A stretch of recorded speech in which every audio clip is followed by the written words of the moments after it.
I'm absolutely delighted to be introducing our conversation for this morning with students from the International School of Helsinki. My name's Sarah Kupke, and I'm the head of professional learning at ECIS. And I'm going to introduce you to our guests today. We are accompanied by Cam Chohan, who is the executive director of ECIS. She is unable to put her camera on this morning, but she was delighted to be able to come and join us. So starting off with our introductions, I'm going to be introducing to begin with Rachael Thrash, who is a master teacher who spent her career supporting students and teachers facing questions that matter. Rachael has a master's from Brown University, and she's taught humanities and English in independent United States schools and public community colleges and IB international schools. And she is currently teaching at the International School of Helsinki. She launched a school-wide enrichment department, providing co-curricular learning for pre-K to 12th grade students, and she teaches middle years English. Rachael leads a services action program at the International School of Helsinki to support student-inspired action through curricular inquiry. Now, Rachael has partnered up professionally with Ellen Heyting, who is a teacher, educational researcher, trainer, peace educator, instructional coach, and curriculum development consultant. Ellen used to teach at the International School of Helsinki and grew up in international schools and has taught in Melbourne, Beijing, Singapore, and of course, Helsinki. And she's currently working on her PhD, which focuses in psychological belonging as a tool to increase the academic success of students from non-elite backgrounds who are attending elite educational institutions. Ellen is currently in Melbourne, Australia, and she would like, in her introduction to you this morning, to acknowledge the people of the Kulin Nations, and she'll explain that to you now. Thanks, Sarah. So I'd just like to take this opportunity to acknowledge the people of the Kulin Nations on whose land I'm talking to you from today, and we'd all like to pay our respects to their elders, past, present, and emerging. And we know, I understand that people may be listening from many places around the world. So I'd also like to take this opportunity to pay my respects to the traditional owners on whichever land you might be joining from today, as well as any Indigenous people joining us today. Thank you very much, Ellen, for valuing and honouring in that way. I'd also like to introduce you to 3 students from 10th grade at the International School of Helsinki: Maya, Alicia, and Jack, who are also going to be taking part in this conversation today. But we're going to start off by talking to Rachael and Ellen specifically to introduce this conversation. Rachael and Ellen, tell us a little bit about the story of your student-led project, which has led to a course which ECIS offers on our website. The student-led project. What was the journey that led you to developing these approaches and this course? Well, about 5 years ago, I was fortunate enough to run into Ellen. We're both teachers at the International School, and we were both had social justice goals in our curriculum, and we happened to be teaching 7th graders at the same time, the same group. And as we started to collaborate and think about what we hope to achieve with our students, we noticed that some of the curriculum that was already there wasn't necessarily as transformational as we hoped. It was curriculum that was quite thoughtfully conceived with all the right intentions, but perhaps students going through it wouldn't necessarily change by the end of it. They would get academic skills, but they wouldn't necessarily change their worldviews. And so we started working together, and one of our initial projects was actually, I think Alicia was part of it. We created a Families Fight Hate Night, where our students worked together to teach their families and the community about why hate and exclusion happens. And we also worked on a migration unit, and we in 9th grade, and we worked with students to put on a performance in which they presented to the community, to new arrivers in Helsinki. They supported a local organization that is helping match families with mentor families in the community with new asylum seekers who are arriving without parental help. And as we started to do these projects, we realized some of these units are really making a huge impact, and kids are talking about them and thinking about them and excited, but not all of our units have that impact. And we looked at the units that worked and the units that maybe didn't really hit home in the same way. And we said, there's actually some lessons we can learn here. And there are some essential steps that really allow teaching to resonate with students. And so over time, we created that into what we call Cultivating Connections That Matter, this transformational toolkit. And we can talk you through some of those steps. Yeah, so, you know, when Rachel and I were reflecting on this and sort of putting the pieces together and, you know, nailing it down to what these 6 steps that were so vital to making these transformational units. The first step we realized was what we've been calling the mission inspire unit focus. So this is really like a 1-sentence statement or prompt or question that's really this thought-provoking bridge between students' interests, something that they're going to find engaging from the outset, as well as, you know, reaching whatever the external benchmarks are that we have to fit within the curriculum that we're teaching, but that also sort of, you know, delivers the world what the world needs. So engages with some kind of social justice piece, or, you know, helps move the world forward a little bit as well, or remind our students of their agency in the community. And I guess it's really sort of the big picture agenda setting for your unit. And then if we're going to start with this mission-driven unit question, and often when we're forming these questions, we think to ourselves, how do we want kids to think differently by the end of this unit? What would they know or care about that they didn't care about to begin with? And that helps us form that mission-inspired unit question, but it also invites us to think about the next step, which is inviting students into the unit. How do we get them to care? So if you ask a big question like, how do you resist? What do they already know? What can you do from day one that makes them recognize they already have an opinion on this question, and their voice matters from the very beginning of the unit in the materials? Right. Not only is it going to be sort of this big, you know, explosive, exciting activity that's going to get students amped up for your unit, but it's also going to remind them that we're really joining them as partners in the learning for this unit. And we want them to come on board and help us co-create the unit sort of as we go as well.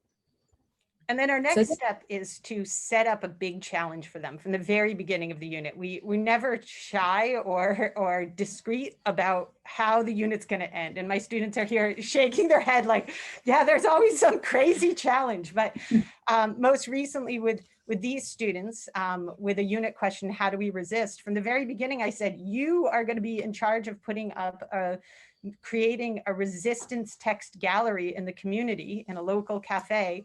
And you're going to resist something you think is unjust in society. And so they're always kind of astounded by what I'm asking them to do. Like, what, are you kidding me? I have to put on an art gallery? I don't know anything about that. But by giving them this understanding that they're building up to this big challenge with a real audience that matters, that showcases their voice, they're already invested because they have something to, like a goal to push for. And it's usually something that where we're asking them to respond to the unit, the mission-inspired unit focus. So it's sort of their chance to give their unique take on what we've been sort of focusing the learning on throughout the unit. And it's usually, you know, something that's, you know, like Rachel was talking about this art exhibition, it's usually something that's a little bit risky and, you know, really ask kids to be a little bit vulnerable with us. But, you know, it's something where we find that when you provide that authentic audience, you know, showcasing their learning in front of people beyond just, you know, this random teacher who's been working with them, it it frees students up to engage with you at that level. Can I jump in then and ask our students whether they're conscious of this as a process that that your teachers as facilitators are taking you through? So that you know, they're starting off with a mission-driven or a mission-inspired question, that they're putting you into messy, risky situations which involve a big challenge. What is your perception of that when you're going into these units? Is this something that you've got used to over the last few years, because you know that these teacher facilitators are going to be challenging you in this way?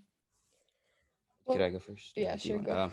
I think it was definitely like with almost every unit we've done, having our like teachers, for example, like with Miss Thrash, with me, you have this big end goal and you hear that at the beginning and you think it's this big, frightening, scary idea, but it almost seems like outlandish, but she does a good job of stepping us through and showing us the process of how to do it well, and how we can apply it to the real world where we can use this. And it's just definitely makes it a lot easier than just, you know, throwing us right into the deep end. Yeah, I've had Miss Dash as a teacher for 3 years. I think we've been together, and just every time there's a unit, like last year's immigration unit, with the end goal was to create a sort of like video or like mini movie about a person's story, that like an asylum seeker story. And at the beginning I was like, what, we're supposed to make an entire like movie thing about something that I had no idea about? But Mr. Ash, like Jack said, is really good at like taking you through the steps, and at the end it just seems like it's easy, you know? Like, or with the resistance art thing, at the beginning she was like, yeah, you're doing a entire like, you know, Art gallery. art exhibit thing. And all of us were like, Jack especially, you were freaking out, like, what, I don't know how to do art. I don't know how to do this. But then throughout the unit, it was just, it got easier, and the steps that Miss Thrash takes us through really help you prepare for that thing, and it really opens your eyes kind of.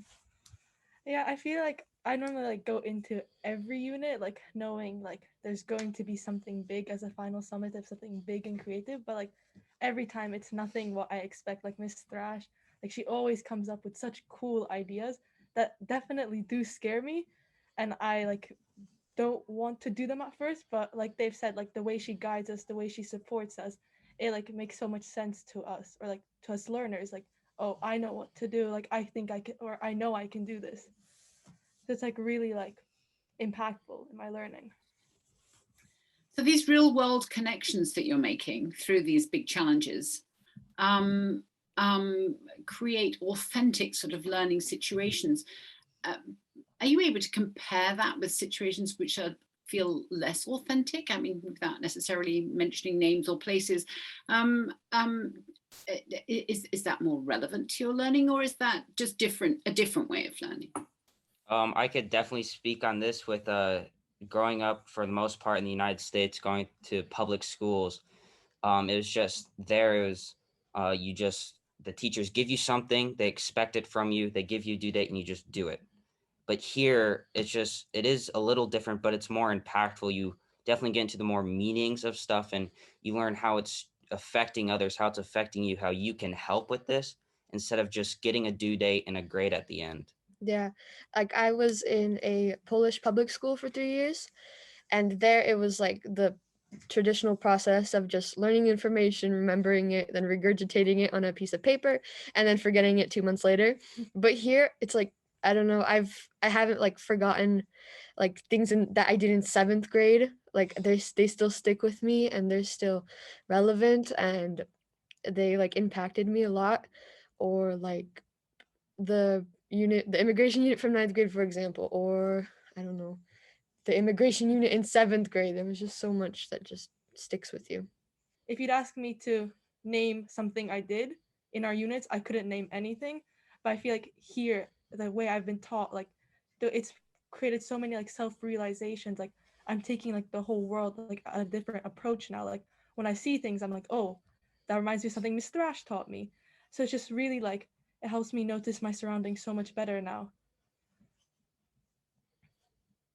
Oh, Sarah, we can't hear you all of a sudden. Yeah, sorry. Could you give us an example of that? For example, through one of these, the work that you were doing with immigration, so that we have an idea of what actually happened there. What were the impacts? What were the outcomes there? I mean, for the immigration unit, like I never really thought about refugees. Like I never really had like a good understanding of the stuff they go through, like mentally, how challenging everything can be. And if I would see like an ad online or something like about refugees, I would never like even bother to read it because I'm like, this has nothing to do with me. Like I used to have that type of a mindset. But after we went through the unit, I had like such like a big part of my heart was like, oh my God, like I had no idea, because we had like a speaker from actually 12th grade come talk to us, and we talked to many people online on videos, interviewed them, and it like really like personally impacted me. And if I ever like see something online, I always like want to read their stories. Like I want to know like their past lives, like where they come from. Like I never like realized that they all had lives before. Yeah, we had to really we were in groups, and each group had to like listen to a story and make like a video about the story of a refugee. And we really like kind of like delved into the minds of those people. And I don't know, it was really eye-opening. Like I wouldn't think about like, the whole thing in a way that Miss Dash made us think about it. Yeah.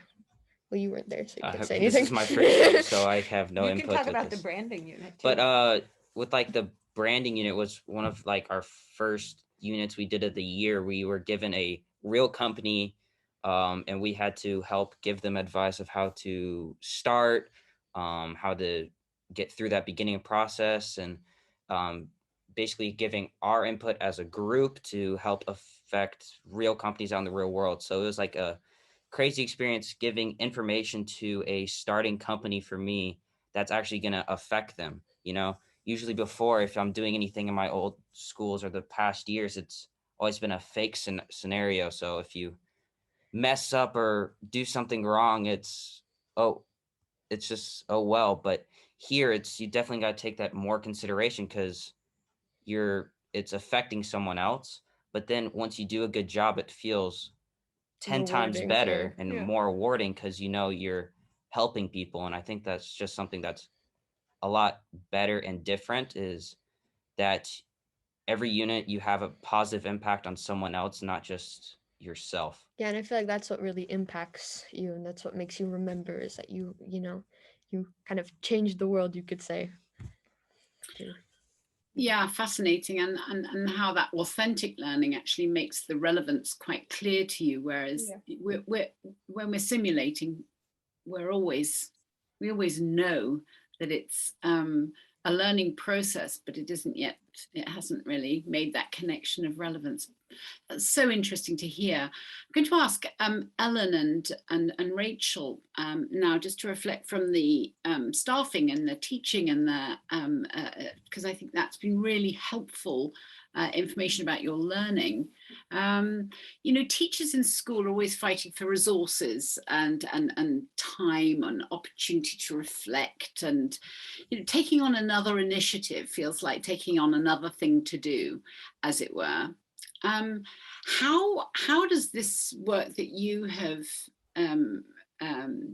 developed into a very conscious way of working, and your course, Cultivating Connections, a toolkit for transformational teaching, really takes us through that process?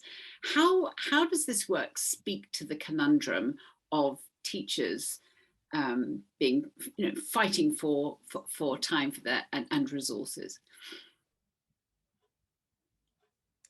I can start. I didn't know if Ellen wanted to take this one. I will say that, of course, teaching takes time, and I'm not going to pretend that this isn't an investment of time. However, I think it is, you're using time for the right places. As Jack indicated, he cares on a different level when there's a real audience. And so if you think about assessment, oftentimes when you're asking for peer editing to take place in your classroom, which is a really useful way of maximizing time, because maybe you can't get to every student. When students recognize that what they're putting out in the world has a real audience, suddenly as peer editors, they're much more involved. So it's like everything you're doing has far more impact and there's less of the busy work. Again, if we're thinking about bringing the community in to the classroom, which they referenced, interviewing different people, talking to real companies, then maybe that's taking the place of a direct teacher presentation that I would make. And instead, I've put the time into making interesting contacts around the community, and I'm learning with the students. So it's a shifting of time. It's not necessary that it takes much more time, but the time you're putting in is you're in co-creation with the students. And it's so exciting. And you're asking them, another piece of this is asking students to include their own materials. So you're finding your materials, but you're saying, hey, if we're talking about resistance texts, what are you listening to? What's your music that feels like a resistance to something you don't like? And then they're curating part of the materials of the unit too. So again, it might feel like a lot more time, but I don't think at the end of the day it really is. It's just about shifting your priorities a little bit. Yeah, I think I would add to that and say that, even bad units take time to plan and, put together. And it's a shift. We're not saying that our approach is maybe something you do in addition to teaching what you need to teach or how you regularly go about teaching. But like Rachel was saying, it's a shift. It's a different way of doing things. It's a different way of structuring your planning to think or thinking about your units that not only makes it more impactful, but I would also throw in there, it makes it so much more enjoyable. These units that I worked with on Rachael were just some of the most enjoyable teaching I've ever done. It's exciting and adventurous and engaging, and it just makes walking into the classroom like you can feel that partnership with students. Whereas sometimes I think when I was teaching units with a more traditional approach, sometimes it would feel like a battle, or it would be a bit adversarial, or students would have their guard up, or but with this sort of approach, they really understand that we're all in this together, and what exciting, fun, interesting challenge or wacky thing have they got for us to do today. It's just a more enjoyable and engaging for everyone involved. It doesn't feel like that huge burden of another bauble on the Christmas tree of educational initiatives. Thank you. I'm going to open this up, and anybody can answer this one, whether it's whoever wants to grab it, really. But I think your school's done a lot of talking about equity and justice, diversity and inclusion, and I'm interested in how there may be a connection here between the approaches that you're working with. So from talking about it to doing something about our convictions, as it were. How do you hope that the ways in which you're working may be able to support the work that you're doing in DEIJ in looking through the lens of diversity and equity, inclusion and justice? How do you feel that this work may be able to impact positively the learning in your school? Well, I think when you're giving students the opportunity to, as they said, make changes and do real things, they feel a sense that it's possible to be a change maker. I also think if you're inviting people in from the community to talk about how they use the academic skills. I mean, I also want to emphasize that we're teaching academic skills. It's just that we're applying them. So when you're teaching an academic skill, whatever it may be, for instance, we have an upcoming unit they don't know about yet, but it's about how to navigate difference. And we invite into the classroom experts who are mediators in the UN, or a woman whose whole career is helping people in the workplace navigate difficult discussions. And then they help navigate a difficult discussion in their life. That's one of their projects. I hope I'm not shocking you. But in doing this kind of work, they suddenly recognize that I can be a mediator. I've practiced it, right? And so when I see people being excluded at school, or when I feel that authority is being used unjustly, they step in. And I think it's no coincidence that as Ellen and I have been using these techniques in our school, simultaneously, there's been a huge push towards student leadership. And our students have created a student group called STAND, Students Together Against Discrimination, in which they're changing the culture of the school. And they're coming up with wonderful activities. They're putting together workshops. They're making listening circles to make sure that everyone feels included. And so much of this is because we're telling them, hey, you can, we trust you, and it's going to be messy, and we're going to make mistakes. And so do I make mistakes, and we're all in this together. And so I do think in the long run, this is what serves diversity, equity, inclusion, and justice. Thank you for that. Does anyone want to add to that? You guys go first if you want.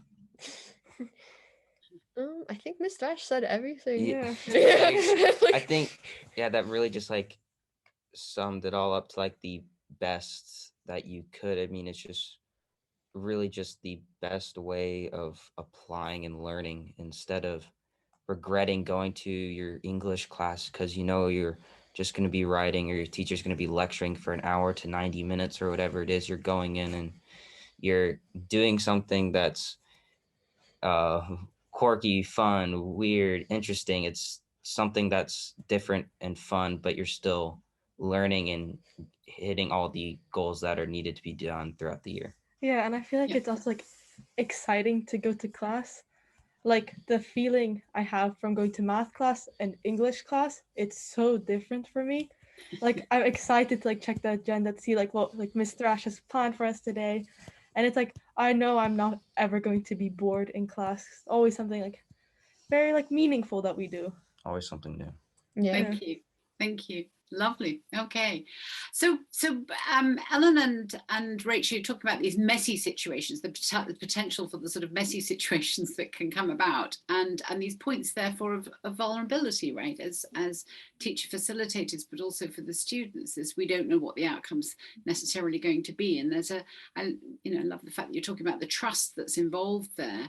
It's trust in each other, and it's also trust in the process, isn't it? That's what learning is about, that open-ended element there. Can you tell us a little bit about the sort of quality of reflection, therefore, as facilitators, that maybe through team teaching, maybe in your group professional discussions, what kind of reflection takes place there in order to be able to transform those messy situations into rich learning experiences?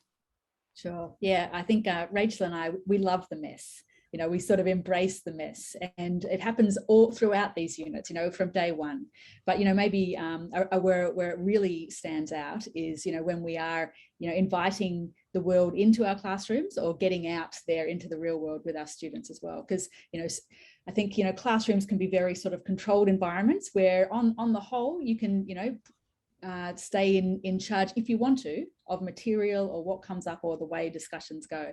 But as soon as you sort of open it up to your students as equal partners in the learning, or you invite people from outside experts into your classroom, or you leave that safe space of the classroom to get out into the real world, anything can happen, and anything does happen. And that's where I think it almost often offers up some of the most authentic learning that happens in these units, because students then get a chance to see teachers modeling that vulnerability by not playing it safe, by sticking to the classroom and the traditional approach, but sort of getting out there. And when things go wrong, they get to see teachers problem solve on the fly, or involve students in solving those problems when things go wrong. And I think there's real sort of rich learning that comes out of that collaborative nature in getting out of the classroom. And that's sort of always the things that then leads to, you know, our reflection at the end of these units about thinking what experiences went well and what rich learning came out of them. And then also gives us a bit of a window into maybe what didn't go so well, and maybe what we can, you know, which expert that we invited in just bored the pants off us for an hour, so we might not be inviting them in next year, or, you know, things like that. I have a great example of, we were hanging our resistance text before the holiday, they all laugh, before the holiday break. And we had thought ahead and planned, and we had just the right double-sided tape that was going to work over. And we had the butcher paper that we were going to hang at this local cafe where we were going to put up all the work. And we had invited people, so we had a short time frame. Do you want to tell the rest of the story, any of you? Yeah. We ran out of double-sided tape to hang, and That like was one problem. There were one four. problem before, like very soon before it actually started. So I volunteered, and I had to run to like the K Rauta or Home Depot equivalent, hardware store, to grab like a bunch of tape, and then I had to run all the way back, and we luckily got back. I got back in time, but. And it worked out. Crisis And averted. then we ended up with a real art critic walking around telling us that that some of this art was more impactful than the professional art she normally sees. So the students got, in a short period of time, to go from near disaster to amazing reviews. And they kept their cool because we were in it together. And quite frankly, it was really funny, right? Yeah. And that's okay. And I think that's preparing students. You know, we talk about in IB, the ATLs. Well, those are real learning skills right there. How do you problem solve on the fly? And it's okay. And if honestly it hadn't worked out so well, we still would have had a chance to sit back and say, you know what, we tried, but some things, and COVID has taught us all that. Last year, we were trying to put on a public performance, and we had to make it virtual because of COVID, and it wasn't as impactful. But rather than me try to pretend that it was as impactful to the students, which I think sometimes as adults, we get into this habit of trying to protect students from the truth. Instead, these units and this approach to teaching is saying, okay, why didn't that have the same impact? What were the external factors, but where can we take responsibility too? And that's okay to be able to recognize your faults. So going back into that reflection again, and Yeah. What have we learned from this situation? And yeah, certainly, you know, being married to a professional artist, I think your example worked very well for me, because these are real life experiences, and as you say, we're not protecting ourselves in a kind of overly safe environment from that perspective. Yeah. I will say, Sarah, that I think that's why reflection is so important as part of this, you know, teaching toolkit, is because, you know, we're asking students to really take risks with us and engage in these, you know, slightly wacky, adventurous, out there kind of activities, and put some of themselves out there. And sometimes they don't work at all, and sometimes they fall really flat, and students can get, you know, a bit down that their big idea for the project maybe didn't come to fruition, or didn't hit their audience exactly how they were hoping it to be. And that's giving them, you know, a chance to reflect and talk that through. Not only does it give you as a teacher a chance to get inside those students' head and see what they were planning and see where they wanted it to go, and, you know, you can really document their learning, but it also, you know, gives them that chance to say, look, I know it fell apart, I know it fell down, but here's the learning I've got throughout this process anyway. So it just offers that other, you know, one more window into acknowledging students' learning journey. I'm going to throw one last question at you all, because the clock is ticking. If you look at your learning in school, if you look at the curricula that you work with, and you know, which are thought through and redeveloped by educators all over the world, constantly reflecting on the ways in which we learn in schools, and always, you know, looking for improvement. If you could recommend to your school maybe, or to curricular frameworks, if you could recommend what aspects of the curriculum you would want to keep, and what aspects you might want to be reconsidered. From the student perspective, from the teacher perspective, what would be your recommendations? I think like one thing that like from my past experiences that is just big thing that I just hate is when teachers just teach the test, if that makes sense. They only get up there, they only talk, and they only teach to put that final grade in, and you're not necessarily learning anything, as Alicia said earlier in the Zoom call. You know, you just learn, memorize, write, and then 2 months later or a month later, you forget it. I think you should definitely like what we've done this year is we've had stuff that stays with you. Or something, all the units are like improving yourself and like and how you can improve others, not just how you can improve your final grade of your test. Yeah, and I also think that the connecting with other people, like bringing people into our classroom or going out into the world, I think that's an amazing thing, because we get to learn about other people's perspectives, and we get to learn about other people's lives and go see and like look at things from their perspective and really kind of like immerse ourselves into the world, I guess you could say. And I really like that about this curriculum.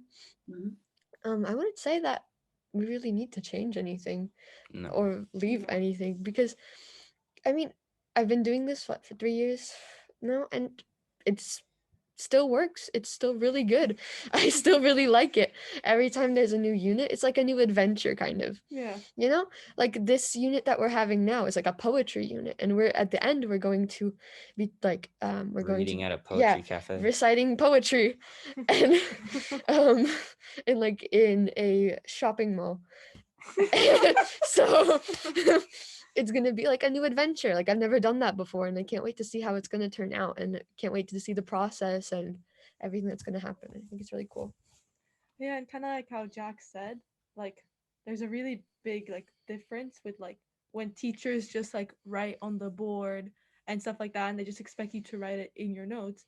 But then the way we like learn, like we had to learn. I'm not sure if you guys are aware of the Lindstrom techniques, but they are these branding techniques that we used in our branding unit. And instead of Miss Thrash and Mr. Kolmonen just writing down the exact definitions on the board, they made us read these papers, and then they sent us out to malls in the city, and we'd have to find examples of the technique we were given, and then create a video and a script and present it to our class, so our whole class could learn. And like I remember so much from that, but then I don't remember anything I've done from like or any of the things that have been written on the board at all. So it's just like it's so much more memorable and like immersive. Yeah, definitely. You immerse yourself more into the curriculum than if it's just written down, and then you write it down and you just learn. Yeah, immersing yourself definitely does help.